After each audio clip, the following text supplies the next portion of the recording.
Hello and welcome back. Here to review Punisher, Return to Big Nothing. Another in the series of Punisher graphic novels I've been cruising through, and so far I consider this one probably the best. It's written by Steven Grant, art by Mike Zeck, and colors by John Beatty. Right off the bat, this tale is very much an ode to 80s action films, or kind of getting even, settling an old score, dealies of a person you know, an old war buddy who's gone down the wrong path. We've probably seen this before in a couple other action films, like say Arnold Schwarzenegger's The Commando, or whatever the fuck that Reb Brown movie was called. And aside from that, I really enjoyed this book. I love Mike Zeck's art. It just pops right off the page. It's a very smooth. When I memean smooth, I mean it's fluent in nature. It looks like everything belongs. There's sometimes when you go with art, the characters don't match the background, and here everything fits in place. Like some other times, like you get artists and you get background artists, and sometimes there's juxtaposition between the characters and their backgrounds, and here we don't get any of that.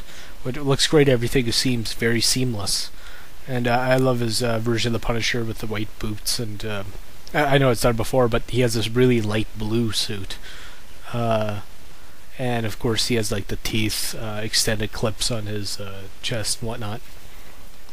And in here we get a lot of great inner monologue written by Steven Grant, which he did do the 85 volume 1, the 5-issue miniseries of the Punisher. I haven't read any of that. Vince on Geekvolution probably has.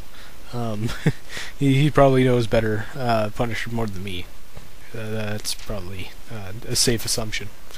But I really enjoyed the stomach. The story really came off as a great action movie, and there was beginning, middle, and end, and it just all went together, and it felt like we have accomplished something. Something was attained somehow. Before the last book of The Intruder, or just Intruder, it felt like nothing was accomplished, and in here that's rectified greatly. In the story, we do touch upon Frank's tour in Vietnam, and him being a young man at a camp station called the Big Nothing. And we have a sergeant there of Gorman who referred to Castle as your Big Nothing. Big Nothing. And like taunt him and kick the crap out of him. And they would have this kind of butting heads between things because Gorman was a sergeant and he was just a private. So we have this kind of authoritarian smugness to the character.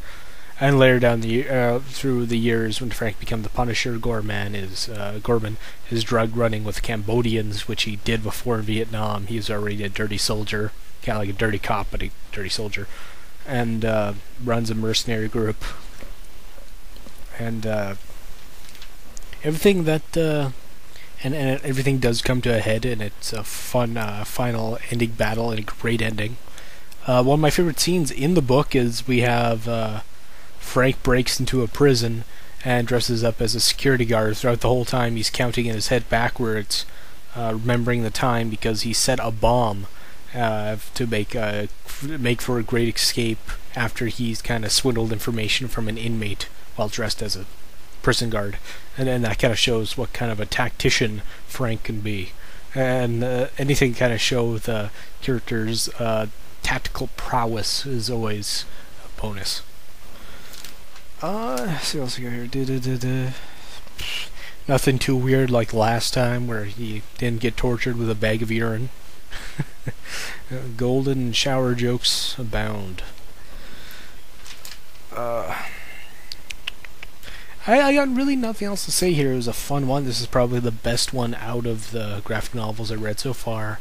And after this, I'll read. I'm right now reading an issue series, so I'll get back to you on that. Check it out.